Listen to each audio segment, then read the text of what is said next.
Welcome to our session on implicit bias training and beyond. It's a pleasure to welcome you here on behalf of myself and my co-chair for this session, Ken DeMarie, who unfortunately wasn't able to join us in Portland this weekend. And I think everyone is here because implicit bias training is something that we all know is important and is in the news. People have recognized this as being important to policing, to healthcare, even to things like philanthropy. And so recently there's been a lot of attention to the question of implicit bias training as a solution to some of these important problems. Starbucks being one of the most prominent ones, but even in policing and in education. But despite the prevalence of implicit bias training in the media, one of the important questions for our field is, what does the science say about the effectiveness of implicit bias? Implicit bias training. So today, our invited experts are going to be answering that question and more from you here in the audience, as well as people watching live on Facebook right now. First, Devine will discuss what's required to affect long-term change, the importance of assessing a broader set of outcomes, and research revealing the effectiveness of an intervention derived from the prejudice habit-breaking model. Neil Lewis Jr. will focus on alternative approaches to the goal of reducing biased behaviors. Erin Cooley will discuss the types of thoughts that people have about their own implicit biases and how the content of these thoughts influences whether implicit bias becomes overt prejudice and discrimination. And finally, Calvin Lai will argue that implicit bias training is just like any other form of teaching. He'll describe what this means for understanding training efficacy and best practices. Finally, we hope to have a discussion among our speakers about their consensus or unresolved divergences on the state of the science surrounding implicit bias training. And again, also question and answer from the audience here and those of you watching us live online. To participate in the Q&A, we'll be using the SPSB app or digital program. So make sure that you navigate to this session within that, and you'll see a live Q&A function that will allow you to submit questions, and hopefully we'll get a chance to get to a lot of those during our discussion today. So with that, it's my privilege and honor to get to introduce our first speaker, Patricia Devine. And Ken, for inviting me to participate in this session. Because I did a specific talk that was on this very issue earlier today, I'm actually going to do something a little bit different today. So if you are disappointed by that, I'm happy to share every paper I've ever written with you and, and talk to you afterwards over email or what have you. What I wanted to do, given these are meant to be very brief talks so that we could have discussion with the audience and try to take questions and talk about intervention science generally, is to raise 3 points that I think it's very important for us all to be thinking about to the extent that we're involved in intervention science related to issues of implicit bias or bias more generally.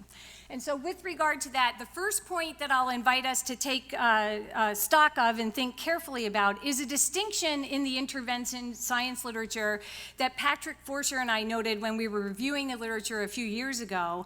And it's very important to pay attention to what is the focus of the work that you're doing. Now, what do I mean by that? When we start to talk about implicit bias, there's some work that's done to try to understand the inner workings of the mind, try to understand the various dynamics that are involved in the activation of various constructs in the mind and perhaps the regulation of those constructs.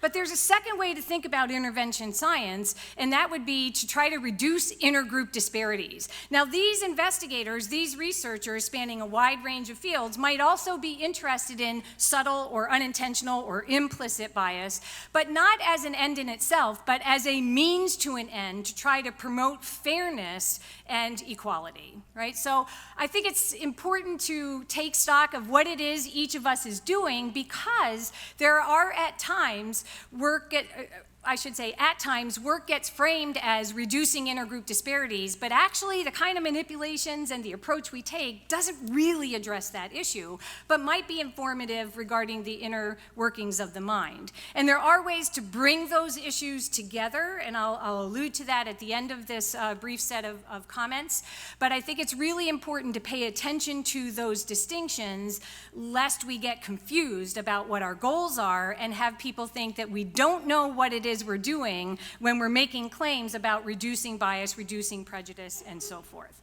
So point number one, focus carefully on the goals, the inner workings of the mind, reducing intergroup disparities.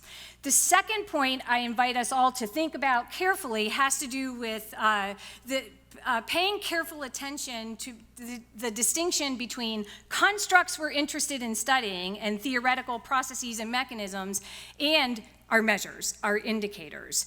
And so one of the things that we found in a lot of the implicit bias work is that our construct has become synonymous with the measure, and in particular, the use of the implicit association test, which is a valuable contribution to the work that we do, has gotten used so much that people often equate implicit bias with IAT scores or some other indicator of bias. Now, when I first came into the field, we didn't have direct indicators of any type of implicit bias, right? We reasoned indirectly from things like eye contact and interpersonal distance and those kinds of things. But when Tony came along, introduced the IAT, Russ Fazio introduced his evaluative priming measure, you've got the AMP measure from Keith Payne, we thought this is going to be exciting because we can get these direct indicators, right? And we'll be able to really explore these things very precisely. What they are, however, is indicators in the service of something more general. So I want to caution us against having a science of a measure or set of measures, right? And to think carefully about the construct measurement relation. And that's going to get us to the final point that I want to make in our 10, maybe 12 minutes. And that is to be really thoughtful if we're doing intervention science and we're either concerned with the inner workings of the mind or reducing intergroup disparities, to be thoughtful about what change means. What would meaningful change look like? And implicit indicators may be one form of meaningful outcome, but there may be other outcomes that we should broaden our scope and consider. Now, in 2001, I was editor of the Journal of Personality and Social Psychology, and not too many years before that, I had introduced the notion that stereotypes get automatically activated, and it happens for most people, you know, in context when they come in contact with members of different groups. And then there was, well, really? I mean, couldn't they be malleable, right? And there were a lot of people who started to develop manipulations that would try to push around scores on measures like the IAT or an evaluative priming measure or what have you.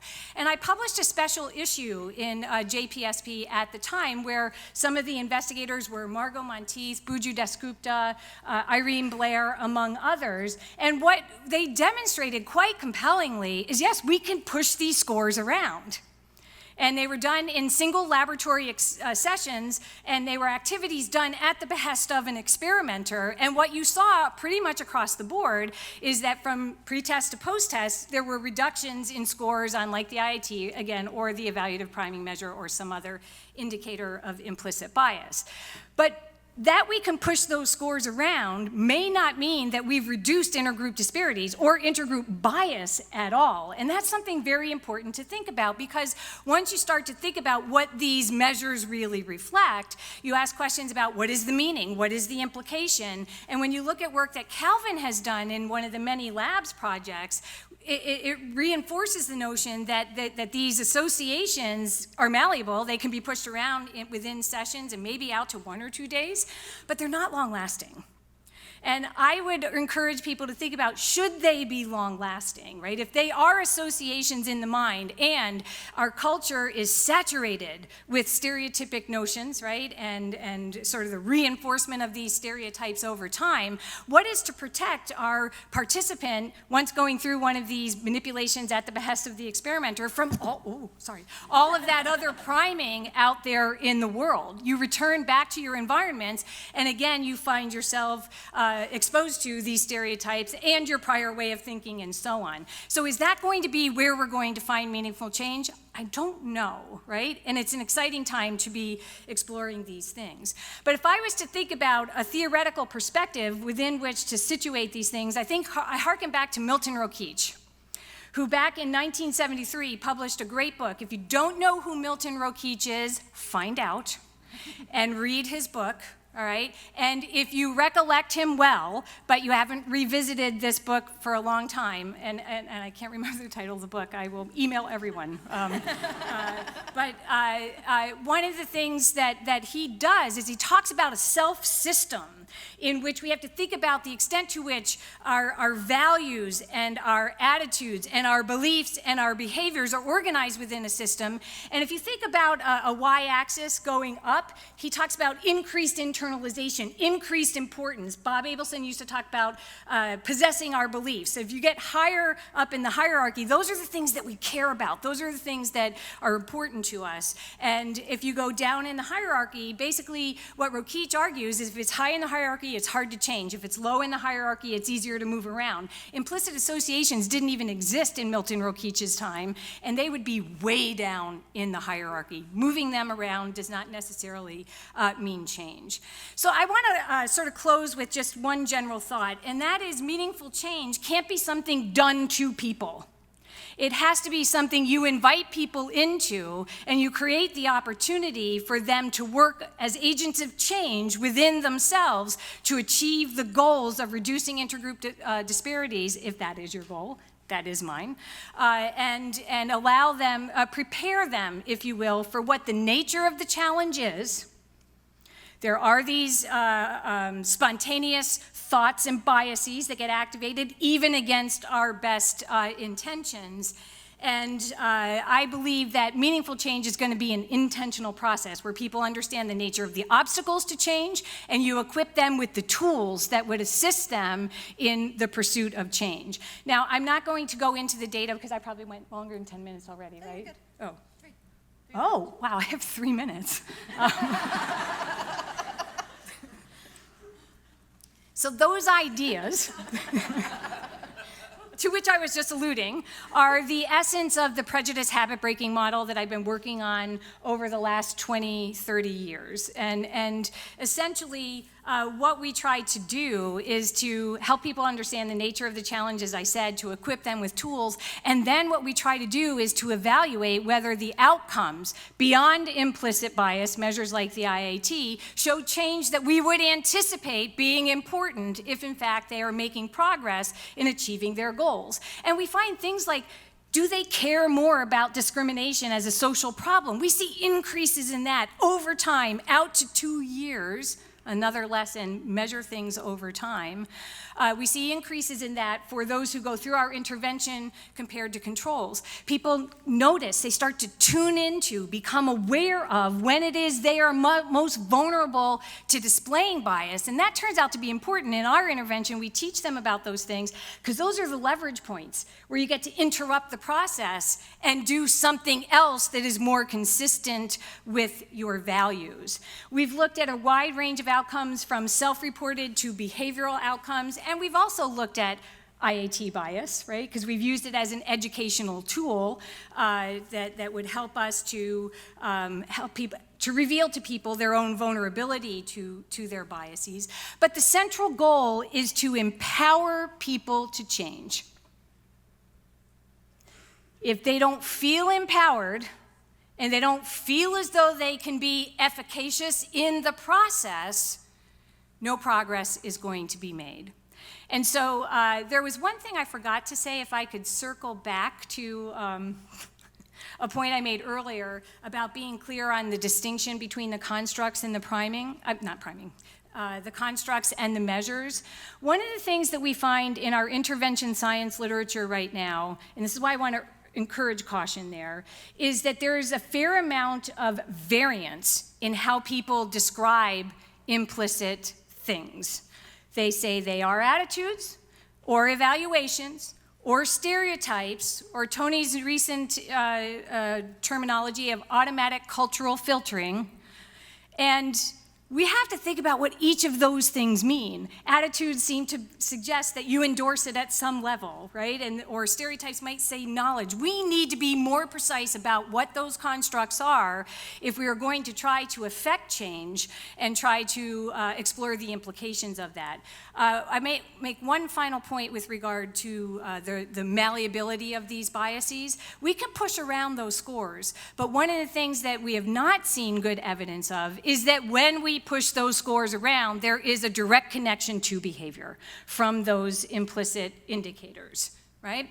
So Calvin has been in a multi-year journey along with Patrick Forscher to try to look at the impact of a variety of different interventions or manipulations, mostly done at the behest of the experimenter, to show that in fact,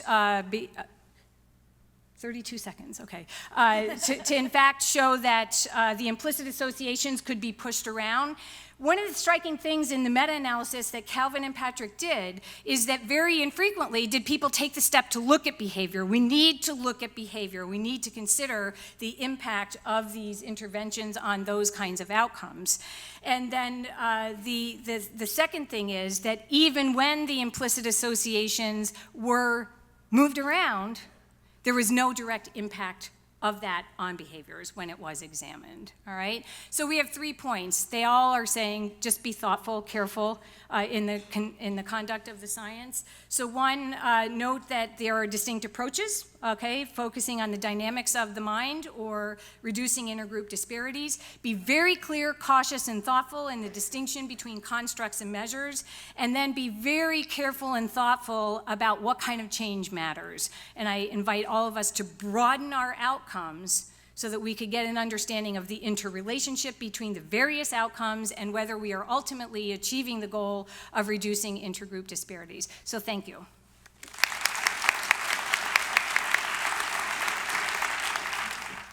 Okay, good afternoon. Thank you to Amy and Ken for inviting me to be part of this session, to all of you for coming, watching, and those of you watching at home online. What I'm going to do with my time is talk a bit about some alternative ways to reduce disparities in outcomes that don't necessarily have to operate through implicit bias, sort of building nicely off of what Trish just talked about. So I've been thinking about implicit bias training and other interventions to reduce disparities from an implementation science perspective lately. And from that lens, I end up asking sort of 3 questions about these approaches. One, does the intervention change what it's supposed to, both in the lab and in the field? 2, what's the time course of the intervention and what dosage is required to produce lasting change that we'd like to see in these outcomes? And the third one is the money question, quite literally. How much would it cost to implement, scale, and sustain the intervention to produce the changes that we'd like to see? So those are the questions I've been thinking about around implicit bias trainings compared to other strategies that we might take to try to reduce social disparities. Now, early on, when I was in graduate school, I became really interested in implicit bias training and thought about doing a line of research on that because there's a lot of early studies showing that implicit bias matters for a number of outcomes that I care about. So most of my work focuses on education and health, and there, study after study kept showing that implicit bias contributes to disparities in those domains. So there are studies showing that as early as preschool, teachers start seeing different amounts of trouble behavior among children depending on backgrounds, even when those differences did not exist from the experimental paradigms.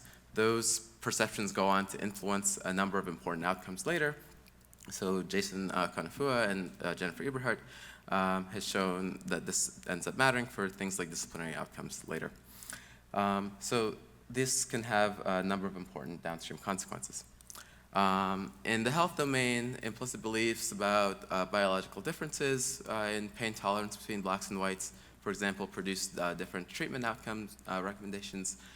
And more generally, implicit racial bias has been shown to undermine things like the quality of doctor-patient interactions in racially discordant doctor-patient settings. So from this body of work, it became clear that implicit bias matters for a number of important social outcomes. And after seeing all of that early on, I thought, well, since implicit bias matters so much with these outcomes, then we must find a way to then train that away. That was the initial interest. But I came to an SPSP and went to this talk by this guy named Calvin Lai. And he got up and talked about the different bias training strategies that they tried in the study that Trish mentioned. And the finding was really interesting and sort of changed my approach to thinking about these things. What they found was all of the strategies that they tried did produce change in implicit bias. So that's the good news. We could change it. We can move it around. But the bad news was that all of those changes disappeared after a few hours or a day. Now, there are probably ways to sustain these effects. I think Calvin will talk a bit more about some of that in his talk. But it seems consistent with what Trish was saying, it might take a bit more time than a single afternoon session and the like. So I started thinking about what are some potential other ways that we can try to change disparities in outcomes. And one thing that came up that seemed really promising was to think about the research on changing social norms, and might we be able to develop some social norm interventions that can reduce the kinds of disparities we're interested in. So that's one path that I've been thinking about. One alternative is the social norm approach. So, for example, in some research I've been doing with Denise Ikukwaptua and Laurel Meadows, we were interested in how gender biases influence gender participation gaps in engineering teams, engineering and other STEM teams. And what often happens there, when we look at groups of engineering student teams, is you see this consistent pattern that might not surprise you. Men tend to dominate conversations in those teams, adopt more technical roles, and less non-technical roles. And so there are these huge gender disparities that end up having long-term consequences for things like people's sense of belonging and intentions to persist in the field. So one of the things we worked on was trying to reduce those biases by coming up with videos that might, the way that we're thinking about them now is really set a new norm for how students can engage in these teams. So one of the things we did was develop a video where it's a 10-minute video. Their students talk about strategies for engaging in productive group work. And in those videos, the actors explicitly talked about addressing gender stereotypes in their group and making sure that didn't affect outcomes in their group. And that, having students watch that video did produce substantial changes in their behavior when we watched them engage in a group task afterwards. So they watch this video, engage in the group task for an hour and a half in the lab. We videotape them, and we actually code their behavior. We see pretty substantial changes in their behavior. And that seems to be because of shifts in the perceived norms of how you actually behave in these teams. So you might still have your gender stereotypes, but we've set a norm about how you behave in these teams, and that changes the behavior. So norm interventions are one alternative that I've been thinking about as another strategy for reducing biased behaviors without necessarily reducing implicit bias. The other way that I've been thinking about this is to think about structural interventions that we might use to sort of break the path between bias and disparities in outcomes. And I'll give you one example of what I mean by this. There's some interesting work in education that I think highlights the value of this. So in the education world, there's work showing that if you rely on teachers to make judgments about who is gifted or talented, you get disparities in who ends up in gifted programs. So you're less likely to have low-income students or racial ethnic minority students if you're just relying on those judgments. But if you change the process of how gifted and talented, how students end up in gifted and talented programs to a policy of, say, universal testing, where every student is going to be tested, and if they achieve those scores, then we put them in the gifted program, you get much greater representation of low-income and minority students. And so what studies like this reveal to me and highlight to me is some of the really potential large implications of this implicit bias research. It can reveal to us conditions where people's implicit biases can produce these disparities in outcomes. So teachers' stereotypes of which kids look gifted or not might lead them to be less likely to recommend minority students. But that suggests that maybe we shouldn't be relying so much on those judgments, right? So if we believe in the validity of the test, then let everyone take the test. And if the tests say they're good enough, then they should be in the program. So that's another way that I've been thinking about some of these problems. So for me, I think, to summarize, implicit bias can really help us understand why a variety of disparities occur. We can change them, but I think it's a little bit unclear now how long some of these changes will last from implicit bias trainings. But what I think some of the real value is with this is understanding how implicit bias processes operate can really highlight insights for alternative approaches, alternative kinds of interventions, things like social norm interventions, things like structural interventions that can reduce the disparities that inspire much of this research. So, thank you.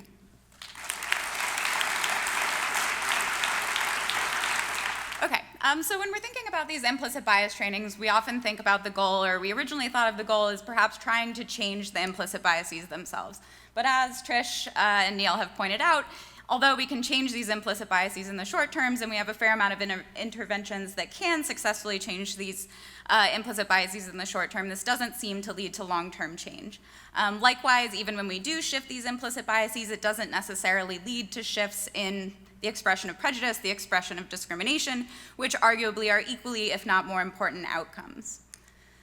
And indeed, in fact, in recent theorizing, some have argued that these implicit tests may better capture implicit biases that reside in situations rather than individuals, which means as individuals transfer from one context to another, whether that context is their campus, their academic campus environment, the organization they're in, or the city they're in, that their biases may shift with their social context.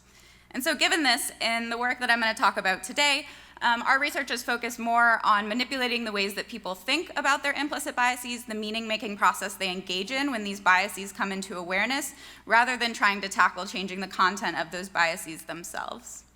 So in the 2016 presidential campaign, Hillary Clinton argued that we should all do more to become aware of our implicit biases. And so by saying this, she was kind of making two statements about implicit biases. So one is that we do have awareness of these biases. So, and we know as scientists that research shows that people, for example, can predict with a fair degree of accuracy how they're going to respond on an IAT before they take it. And in fact, this kind of common tendency outside of the scientific community to talk about implicit biases interchangeably as unconscious biases can be problematic. So researchers have shown that calling it unconscious can make people feel less morally responsible for their biases, and it can also actually lead people, versus describing it in other ways, to be more likely to engage in overt discrimination in the future. The other kind of assumption underlying what Clinton was saying was that if we do become aware of our implicit biases, it's going to have these beneficial social consequences. So we make people aware of their implicit biases, and it's going to help promote social equality. And so in our research, we've kind of questioned, well, is that true? Is it always true? And under what cases is it true? So what is implicit bias awareness? Well, in the context of implicit bias trainings that we may have been a part of or helped lead in this room, it often involves having people take an implicit measure. So take an implicit association test, have them see these images of, let's say, black and white people, and confront whatever type of gut reaction they're having to these images. And so what we argue is that two important things take place when people are engaging in these interventions. So one is the type of thoughts they're having about these biases, and the other, which is a couple of sets of data I'll show you briefly today, is the importance of motivation. So are they actually motivated to respond without prejudice? And these two things interact in important ways. So across several studies, a couple of papers, we've looked at thought content about people's implicit biases towards gay men. So we had people take implicit measures of their attitudes towards gay men. We then manipulated and also measured the types of thoughts they had about these biases, so whether they thought of them as intentional and owned, so their own, or whether they thought of them as unintentional or not their own, stemming from external factors. And what we found was that leading people to take ownership for their implicit biases actually led them to be more likely to overtly express prejudice on subsequent measures, endorsing items as extreme as gay men shouldn't be able to work with children and gay men shouldn't be doctors. So already that's a little bit different than what Clinton seemed to be intimating by the value of becoming aware of our implicit biases. So in the present research, what we wanted to do is we wanted to extend to another social group, so looking at implicit racial biases, but also look at this potential role of motivation. So we thought that people that are highly motivated to respond without prejudice, if they're encouraged to take ownership for high implicit bias, that this might have beneficial consequences. It might lead to a reduction in prejudice and discrimination. However, if people aren't motivated to respond without prejudice, they take ownership for their bias, that's when we might see this kind of backlash where they're then just more likely to express the bias overtly. And so I won't get into this, but just to make the point that a lot of theory within psychology would argue that the content of thoughts and motivation should be important, so that is not new. So in this research, the couple studies that I'll talk about today, we collected data online through Amazon Mechanical Turk. Both studies are the same except for the outcome. One looks at prejudice, one looks at a proxy of discrimination. So the first thing people did is they took an implicit measure of racial bias. We used an affect misattribution procedure. So participants see these quickly flashing photos of people, black and white individuals, across many different trials. Sometimes there's black individuals, sometimes they're white individuals. But they're asked to ignore those photos. They're told it's a concentration task. Ignore the photos, rate the Chinese symbol on whether it's more pleasant or unpleasant than average. And so implicit bias is inferred if people systematically rate those Chinese symbols as more pleasant on trials preceded by white people rather than black people. And indeed, if we averaged across the two studies that I'll show you today, we saw what people generally see, that people had implicit biases. People were more likely to press pleasant on trials preceded by images of white people than black people. So the next thing we did is we manipulated the types of thoughts that people had about these biases. And what we did is we had them either think about them as their own or as not their own. So some people read that researchers said the gut reactions that you had towards the photos of people on the previous task reflect your own attitudes, your genuine attitudes. Please list some reasons why that might be the case. And from an implicit bias training perspective, we saw the types of answers you might want to see. So one participant, for example, was saying, well, I was trying to do the task, but I may have these kind of unintentional responses towards the black people, and that might have actually been driving my responses. Others were assigned to read the opposite, so that researchers indicated that these gut reactions don't usually reflect people's own attitudes, write some reasons why that's the case. And from a training perspective, you see the type of responses you might not want to see. So somebody saying, well, I'm just really angry and I've had a bad day. I might have been responding unpleasant a lot to the black people, but it wasn't about them being black. It was just my bad day. And then we measured motivations in our kind of outcome measure, explicit prejudice. So to measure motivations, we used Plant and Devine's internal motivations to respond without prejudice scale. So people were responding with agreement to items like, I attempt to act in unprejudiced ways because it's personally important to me. So you respond highly to that, it means you're motivated. So those are highly motivated people. Our outcome measure was quite simple. It was just the extent to which people said they feel negatively towards, dislike, and approving of black people reverse scored. So the data I'll show you, the y-axis is just combining across these outcomes into a composite measure. So we were predicting a three-way interaction, and so that's what we found. So we'll try to focus on just part of it. So the three-way interaction was driven, all the action was really occurring among people that were encouraged to take ownership for their implicit attitudes. And while there's a lot of different ways to look at these data, one thing that I think is worth highlighting right here is, so what's circled here are people that were high in implicit bias.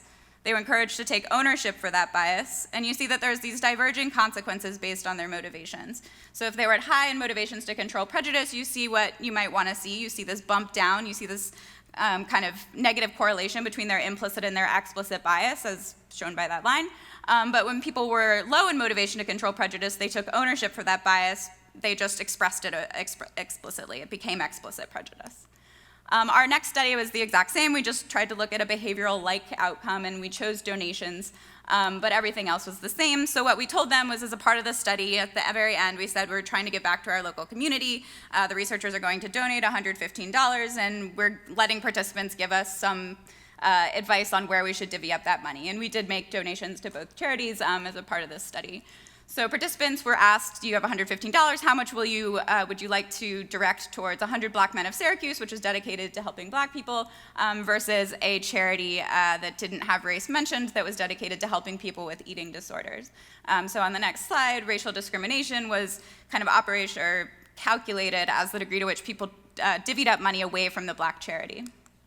And so in some, we saw the same pattern. So there was the three-way interaction, but it was really driven by a two-way interaction that was going on among those that were encouraged to take ownership for their attitude. And again, there's a lot of ways to look at this data, but one kind of noteworthy thing is that there was these diverging consequences based on people's motivations. If they were motivated, you saw that taking ownership for high implicit bias actually led them to donate more to the Black charity than even people that originally had low implicit bias. And if they were not motivated, you saw just their implicit bias becoming explicit. They were likely to divvy the money away from the Black charity. So in sum, this research suggests that it might be fruitful to be thinking more about how people think about their implicit biases once they're brought into awareness when we're doing things like implicit bias trainings. What type of meaning-making process do they engage in? We find that there is a fair degree of malleability in how people, so we've measured kind of naturally varying thoughts of ownership and intent. We've also manipulated them and found that they do seem to be malleable and that they have important downstream consequences. Other researchers, Kent Lee and colleagues, have looked at manipulating how people label the affect itself. So do they say that it's fear, or do they think of it as sympathy or being upset that there's discrimination and racism that persists, and that has important consequences? But in the data I talked about today, it also suggests that these motivations seem to play a really important interactive role with thought content. Such that if you have the right combination, so people that are motivated to respond without prejudice, they take ownership for high implicit bias, we see this kind of reversal even of their bias. The high implicit bias, taking ownership of it, actually leads to more egalitarian behavior and attitudes, even than people that had low bias. But the wrong combination can backfire, or at least just lead people to take their implicit bias and then just feel okay about expressing it explicitly. So this suggests that especially for mandatory training, so I think something many people think about is, do you require people to go to these trainings? What are the implications of that? I think it's clear that the concern there is that the people coming in are coming in with many different motivations. Many may not want to be there. And so this research just suggests that the motivations that they have is actually going to be important. And so the way that we tackle implicit bias among somebody who's not motivated versus somebody who is likely going to need to be targeted and different. And so perhaps also we might want to think more about having focus on interventions that might shift people's motivations to be to respond without prejudice rather than focusing on shifting the implicit biases themselves. So perhaps some of the interventions we've used to shift implicit biases, at least in the short term, might be effective at shifting motivation. So things like perspective taking or prejudice habit breaking or things like that, perhaps those could shift those types of motivations. And along with the right types of thoughts, perhaps could lead to the type of outcomes that we hope for when we do these types of trainings. So with that, I'll just say thank you to my collaborators.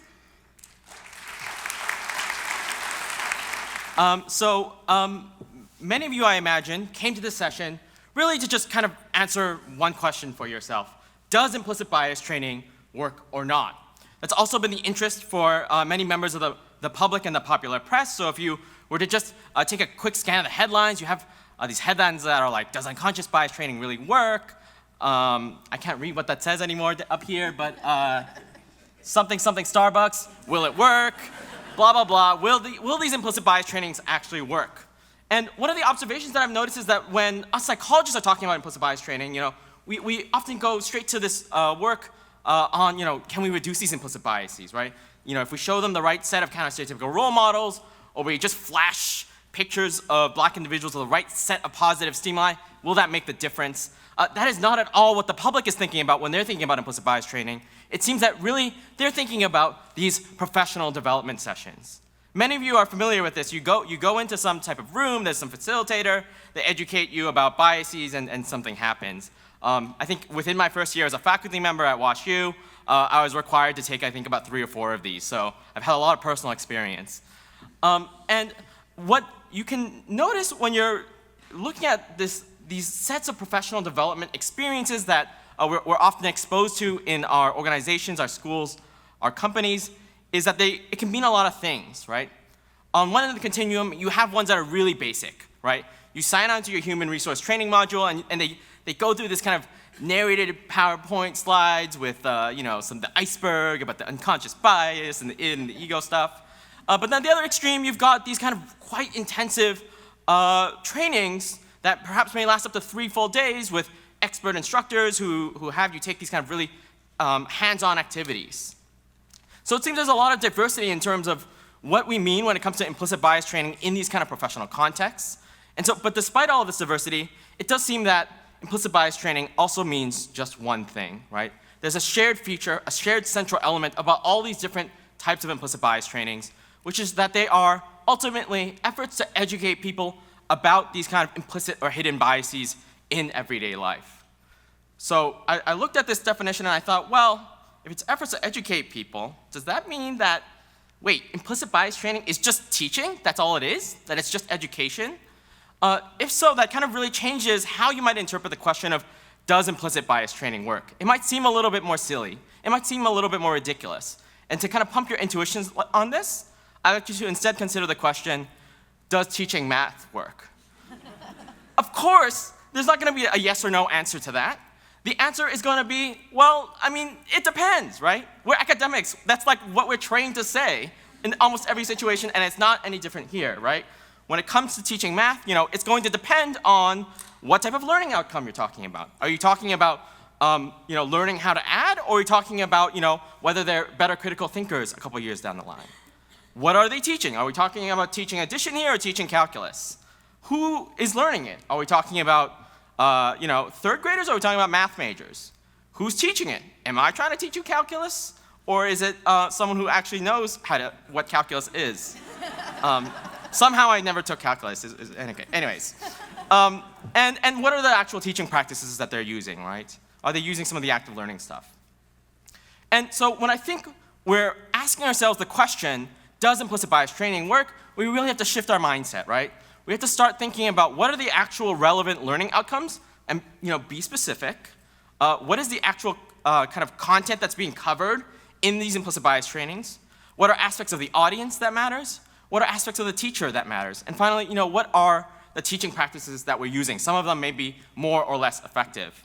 And so with the remainder of my time, what I'd like to do is have us go through and kind of try to reimagine a research paradigm within social psychology where we approach implicit bias training just as another form of education. And what I hope I'll show you that it's going to reveal to us that perhaps maybe we ought to be studying it in a slightly different way.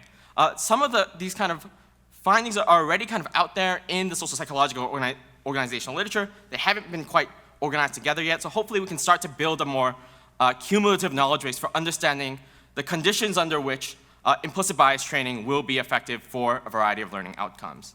Okay, so first let's talk about, what does it mean to define our learning outcomes when it comes to implicit bias training? I think a lot of us immediately jump to, well, is it increasing the number of minority hires?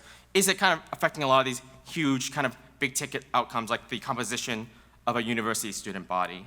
And perhaps that's maybe going too far ahead, because at first, if you are thinking about what teachers regularly do, you might want to at least, before you go all the way over there, just check, did they actually learn what you tried to teach them, right? If you taught them implicit bias, can they say it back to you about what implicit bias is correctly? Do they actually hold the beliefs that you are trying to teach them about? And if they are, cool, but are they motivated, right? Do they actually, after they come out of these trainings, do they actually want to do something about it?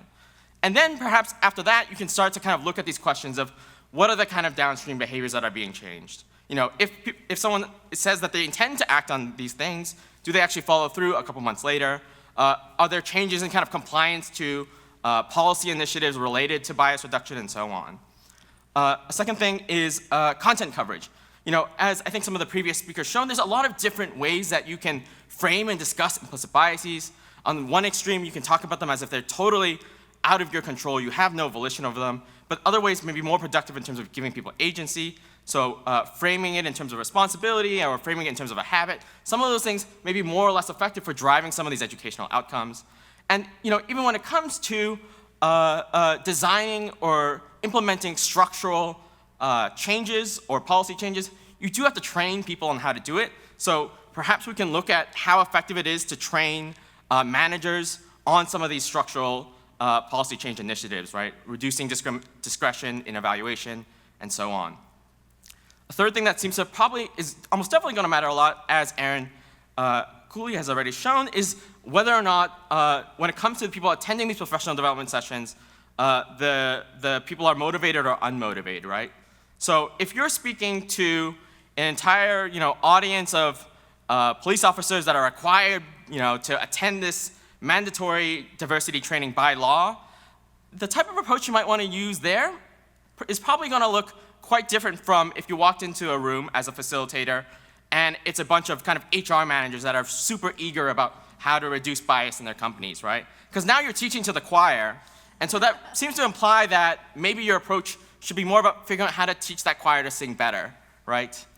Another aspect of the learner that seems incredibly relevant is, what are the actual issues that they're dealing with every day? The types of things that you might want to teach them are going to look quite different if they're kind of the rank and file and they're often interacting with customers versus managers and executives that are really concerned about hiring, promotion, and evaluation metrics, which are going to be really different from, let's say, a set of freshman students that are wondering who they're going to make friends with in the kind of opening days of college, right?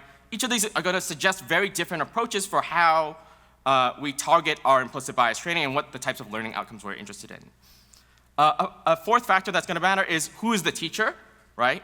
So on the one hand, for a lot of us who are studying implicit bias training in social psychology, the teacher is ourselves. Like we're professors, we come in the training, and we hand them out surveys before and afterward. But the vast majority of training isn't been done by kind of expert researchers. They've been done by trained facilitators from for-profit companies. And sometimes it's just like the motivated coworker in your workplace who read something online and wants to tell you about what they read. And so we haven't really kind of systematically assessed how much the expertise of the teachers matter, right? Perhaps it might be that us professors are most awesome, or maybe we get a little too stuck in the minutiae, who knows, right? Another thing that's probably going to be relevant is the kind of demographic identity of who is teaching it. There was actually a poster out there earlier about this. It might be the case that, for example, we find when it comes to racial bias training that white teachers are going to be more effective because they're more likely to match the in-group and they're more likely to perhaps seen as objective and not having self-interest in it. On the other hand, it could be that when we're thinking about deploying implicit bias training, it's the non-white teachers that are more effective if they're perceived as having more relevant cultural expertise. A third factor related to aspects of the teacher is teacher rapport.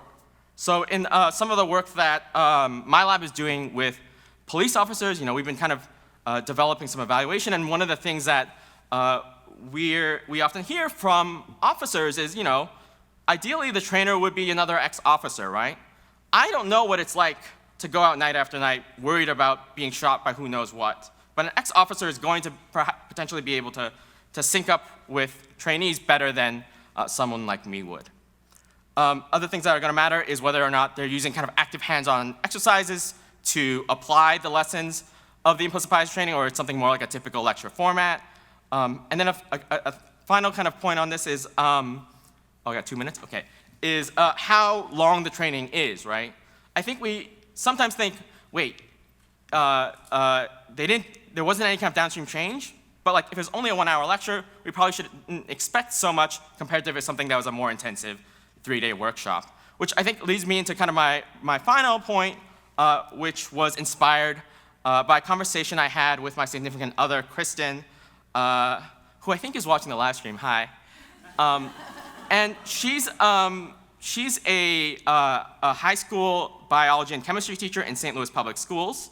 And I just asked her the question one night, after any given day of class, what do you think teachers expect students to retain 1 year later? And she gave me an eye roll and said, Calvin, if you ask any teacher what they expect their students to remember from a 1-hour-long class 1 year later, you would be laughed out of the room. And then she did actually leave the room and made herself some tea. But anyways, so I think the final point that I really want us to really consider when we're thinking about the effectiveness of implicit bias training is that we ought to manage our expectations.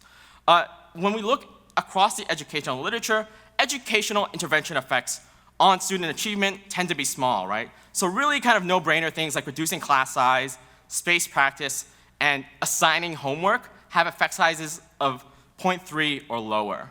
And another thing that we can tell from the educational literature, it also matters a lot in terms of what outcomes that you're looking at, right? We're going to see larger outcomes on things that are perhaps more directly related to the training, like testing whether they know what implicit bias is, but we shouldn't be surprised when we expect smaller outcomes on kind of dissimilar, more distal outcomes, like whether or not freshman students make more non-white friends a year later.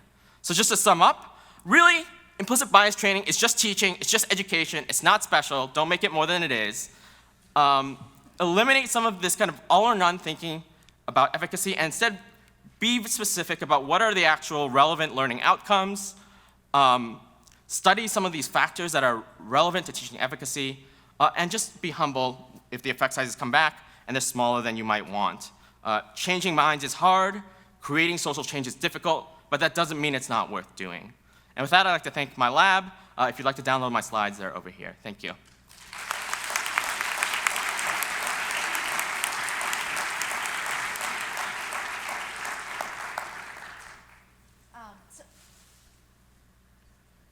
Hi. Okay. So thanks again to all of our speakers. That was fantastic. And thank you, Kevin. Yes, again, if you'd like to participate in our Q&A, please make sure you're submitting your questions on the app. Also, for those of you who are crouching in front of the door and creating kind of a fire hazard, if you maybe want, we have a bunch of open seats over there, so we can all survive together. That'll be great. Sorry, trying to pull up my questions. So one of the things that I think all of our speakers really kind of touched on today, to some extent, was this idea of motivation. And so one of the questions from our audience is that, particularly in cases of, say, intractable conflict, sometimes individuals actually want to be prejudiced, and that maintaining these kind of group differences is important. So how can we empower people in general, or particularly in cases where people may be not motivated to overcome prejudice? How do we empower people to change implicit bias or the effects of implicit bias if they lack the motivation to change? Or would that be impossible?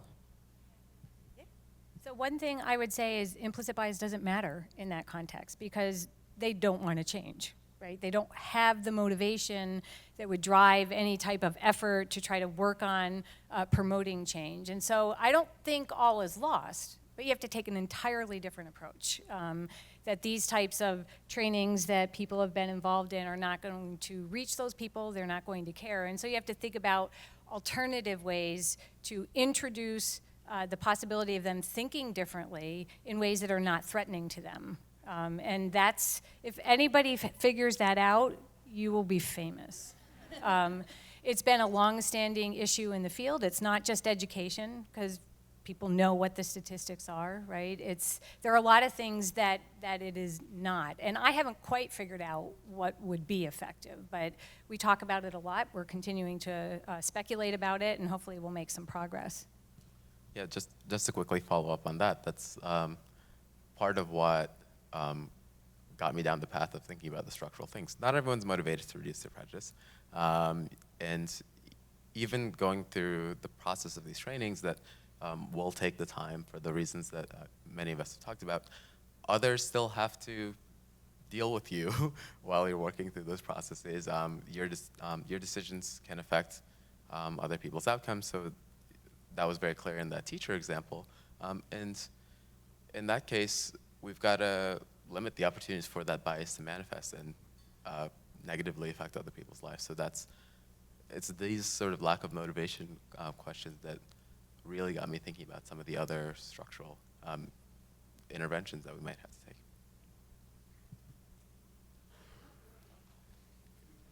Okay, thank you so much.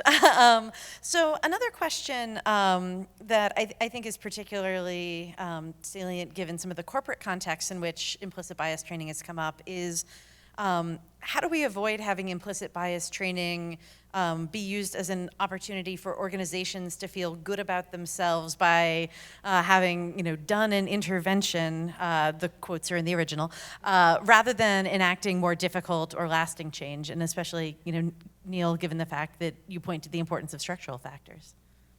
So not just to you, but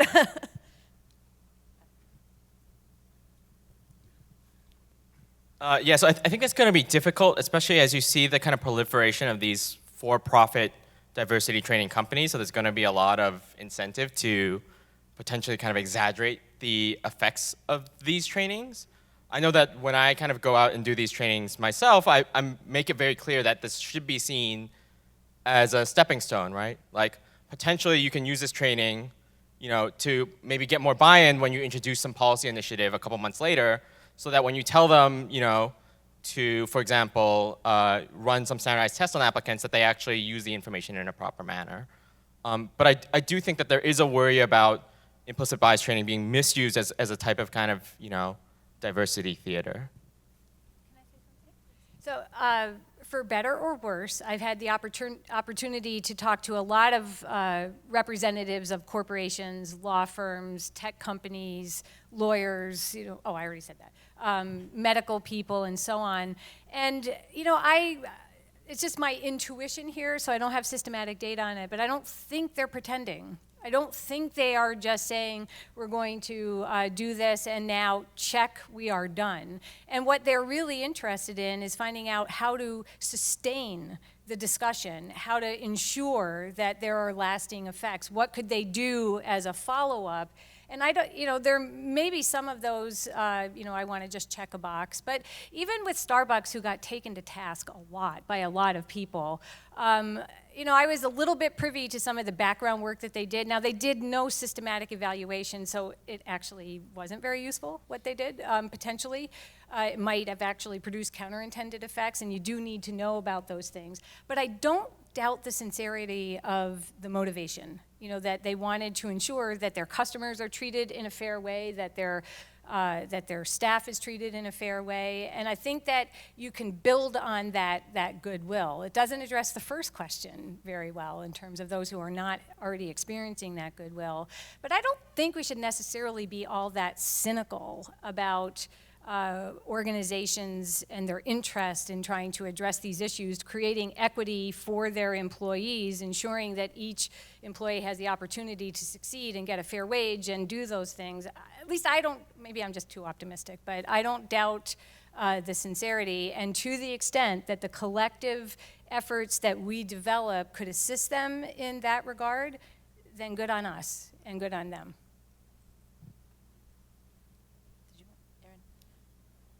Okay. So one question that, again, came in from the audience was a lot of the discussion we've been having has really been from the perspective of training majority group members about implicit bias. But how does implicit bias training apply to minorities and their views of the majority group? And how does this affect social cohesion? Shall I? I mean, I have some thoughts about it. Calvin, go ahead. I think the answer is we don't know, at all. And I don't think that they're ever often kind of considered when it comes to the development of these curriculums. It's fairly rare. So I think the answer is, yeah, someone needs to figure that out. Yeah, and I agree with a lot of what Calvin just said, but it is the case that if you are able to introduce these types of trainings in a meaningful way that engages people in understanding the challenge that is before them, that it is not the end of the discussion, it is the beginning of the discussion. And at least through some of the data that have been reported to me from some corporations, that the dialogue that follows after has been beneficial, and that there has been an increase in the climate. Now, it's not systematic. I haven't been able, although in my own research, so I'll tell you a little bit. I could tell you, that we've actually been able to systematically evaluate the impact of this habit-breaking intervention on things like university departmental climate and hiring patterns and so forth. And I think that we've been able to demonstrate the benefits of having the opportunity for people to participate in this kind of training in a cluster randomized control study where not all department members attended, and there was a dosage effect. The more department members who did attend, the more beneficial were the effects. But the people who changed most were not the ones who were in the training. It was the ones who talked to the people who went to the training, and if those were admired folks in the department. And so I think that there's an opportunity for dialogue to start, for this to be a legitimate topic of conversation. I mean, bias is hard to talk about, right? I mean, as soon as you say, oh, we're going to have training, people do this. They start to, retreat, and they feel as though a finger's being raised and pointed at them, that you're a racist, you're a sexist, you're homophobe, or whatever the topic might be. And it doesn't actually have to be that way. And so when people come to an understanding of what the issues are, I think the opportunity for smooth and helpful dialogue to follow can happen.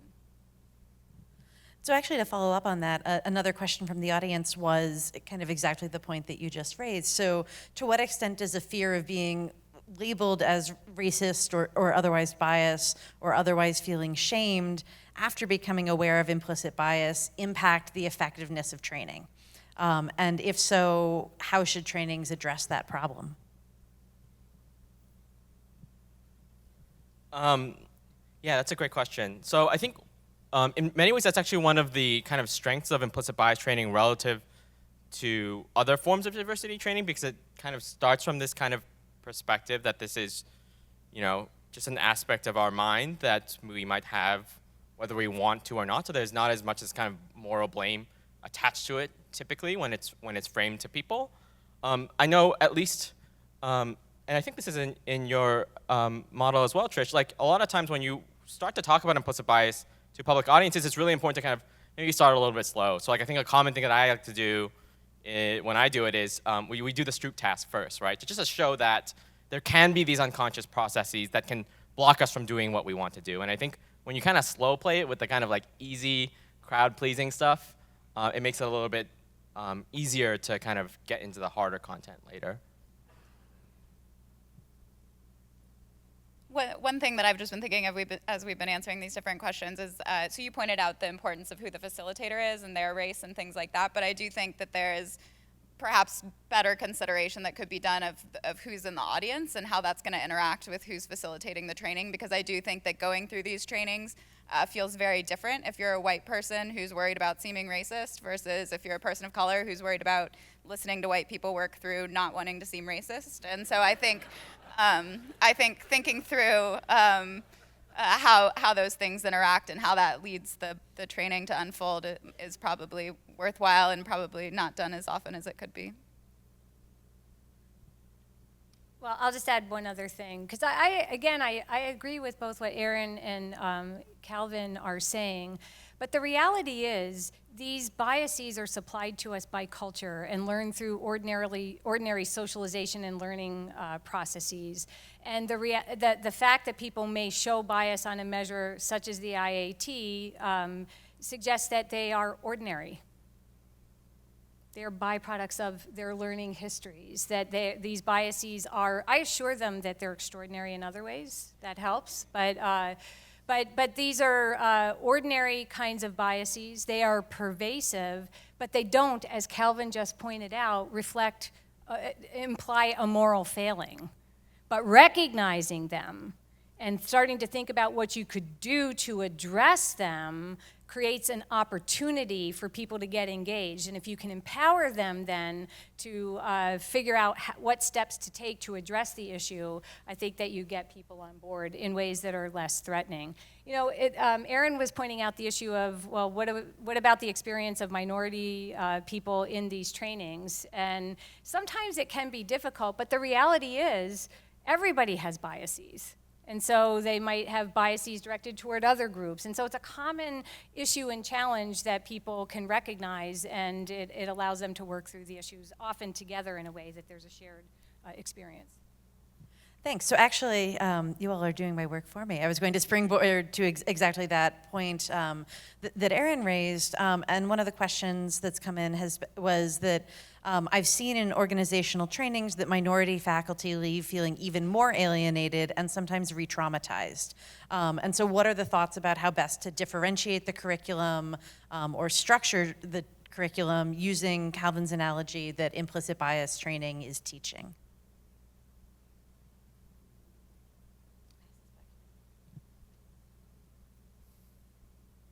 So one thing about that is I think we have to think about that in a similar ways to how we think about solo status and other issues like that in learning, right? So if you're in the classroom or in the training talking about these bias issues, and you're the one or two people of color in the room, where you're having a discussion about racial differences, and bias, and say there's a recommendation about having more intergroup contact, let's say, as a way to reduce this. Well, you're now the one or two people that everyone's supposed to come talk to, right? And so those concerns, I think, can come up. And so I don't know what the solution is, but we've got to think about that in the trainings.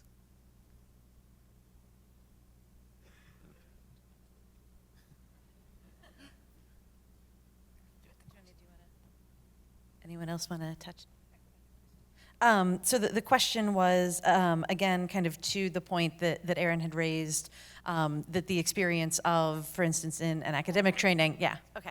Now I remember my answer. One of the things that turns out to be important is that if you're able to share with people experimental evidence that reveals the efficacy of the training to affect change in ways that will improve the climate, for example, within departments, or improve the experience of those who have been stigmatized, that's actually powerful. One of the problems with a lot of the diversity trainings or implicit bias trainings or bias trainings generally is that they tend to be rooted in intuition, good intentions, and then intuition.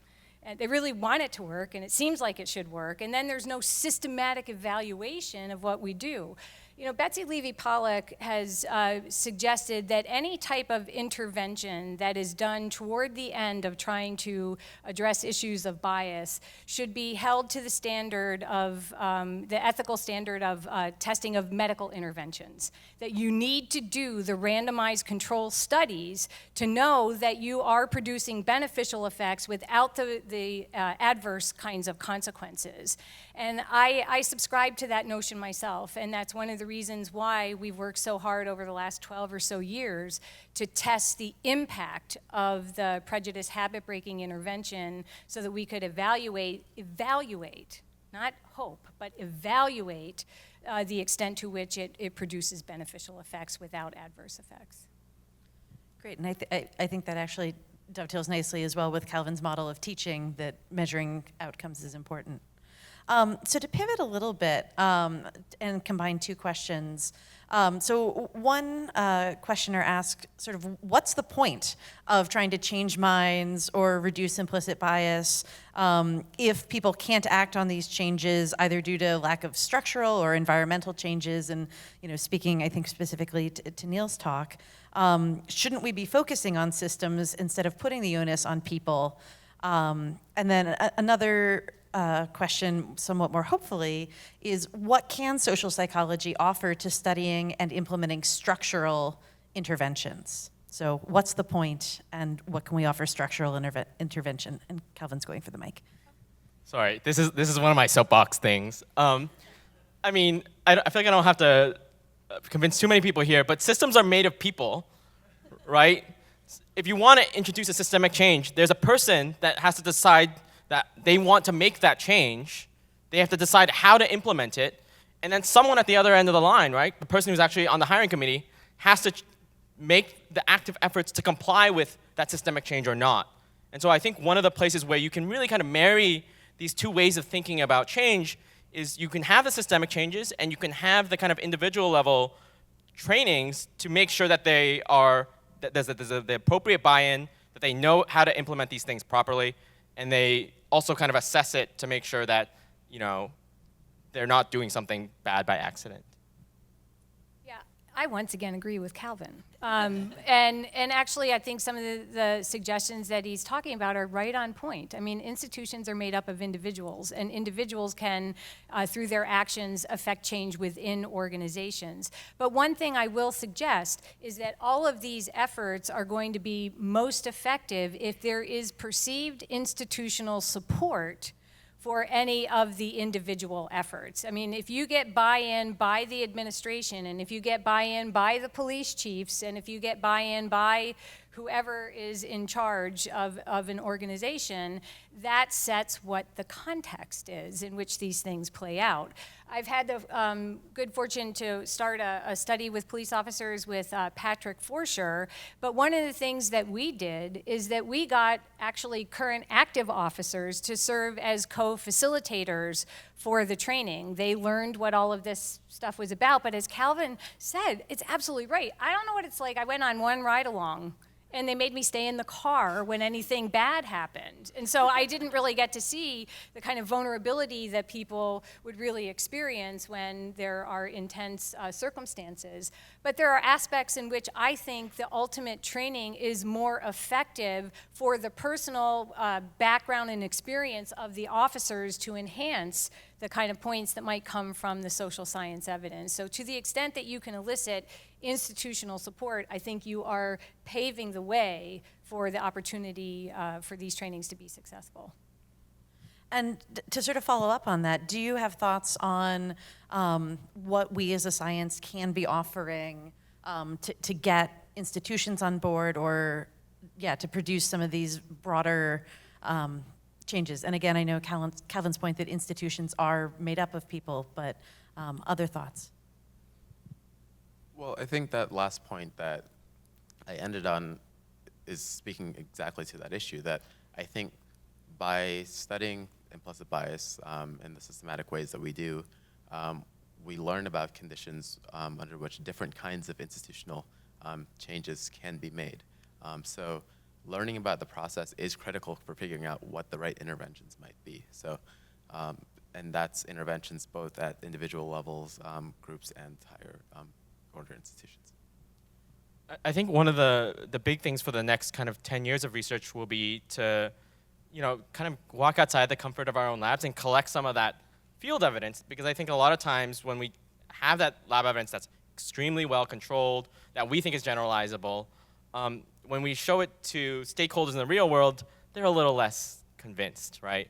But if you have evidence, in companies, in university admin, in schools that really kind of show that this could also generalize to your setting, that's where I think we might start to see more uptake of some of our core lessons.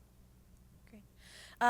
And so I think I may wrap us up by asking each of you to speak a little bit to kind of the question I posed when we started, that what is the state of the science? What's the take home at this point after this discussion from you about where you stand and what your final word on this would be today?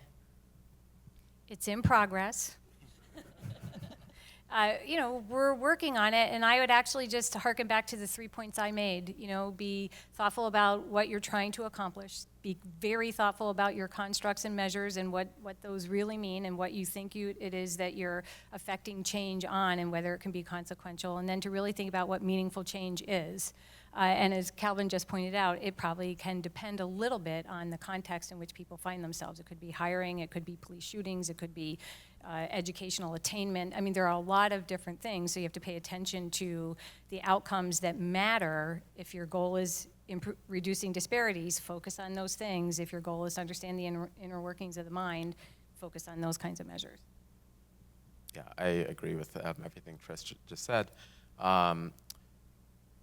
We're still figuring out a lot of things, but I guess just the only thing I would add to what Trish just said is thinking about different ways of potentially intervening if reducing disparities is the goal. And I do want to reinforce that point that when we're starting these projects, we do have to decide what is the goal. Is it just I shouldn't say just enough.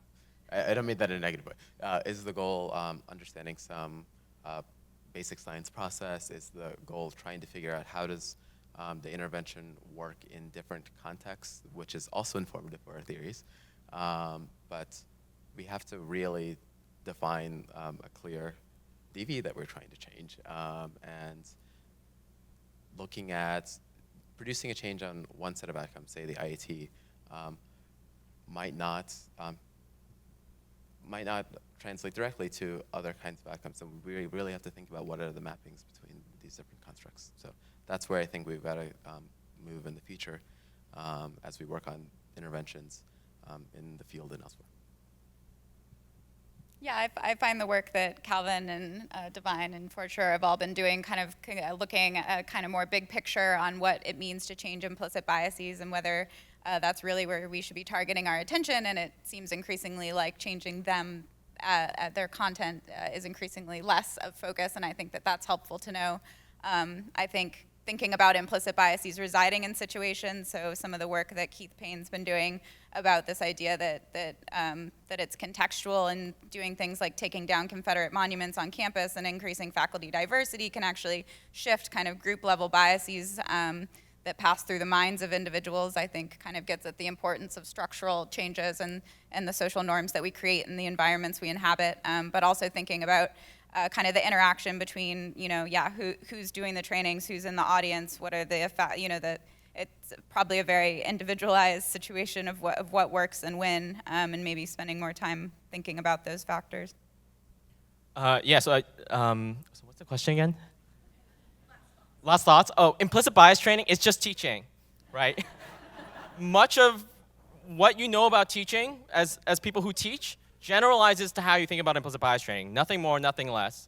I also have to add on one extra point, which is that in many ways, the horse has kind of left the barn with a lot of these implicit bias trainings in the real world. They're going to be doing it whether or not we say it's effective. So I think what we ought to really do as a field going forward is to at least help nudge practitioners in the right direction so that we can reap some of the benefits of doing these trainings without some of these potential costs.